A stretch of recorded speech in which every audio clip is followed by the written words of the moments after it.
দর্শক বন্ধুরা আবারও আসলাম সেই সুন্দরী তাসলিমারে কিনে। তাসলিমার রূপ দেখে কিন্তু আমারই ভালো ঠেকো না, আর আপনাদের কি বলবো ভাই।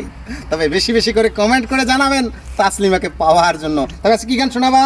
চেঙ্গেরা বানিয়া হাসির আরে সেঙেরা বানিয়া মানে পয়সা খাওয়ার ধান্দা নাকি? তো গানটা শোনাও দেখি আগে। চেঙ্গেরা বানিয়া হাসির রসিয়া, চেঙ্গেরা বানিয়া হাসির রসিয়া, মালা দে গড়িয়া চুরি দে বানিয়া, মালা দে গড়িয়া চুরি দে বানিয়া, ধীরে ধীরে দে পয়সা সব করিয়া, চেঙ্গেরা বানিয়া হাসির রসিয়া। বাবা রে বাবা মই কেনে করলুম বিয়া, শাশুর মানে না শ্বশুর মানে না, খালি করে যে ঝগড়া। বাবা রে বাবা মই কেনে করলুম বিয়া। চেঙ্গেরা বানিয়া হাসির রসিয়া, মালা দে গড়িয়া চুরি দে বানিয়া, ধীরে ধীরে দে পয়সা সব করিয়া, চেঙ্গেরা বানিয়া হাসির রসিয়া।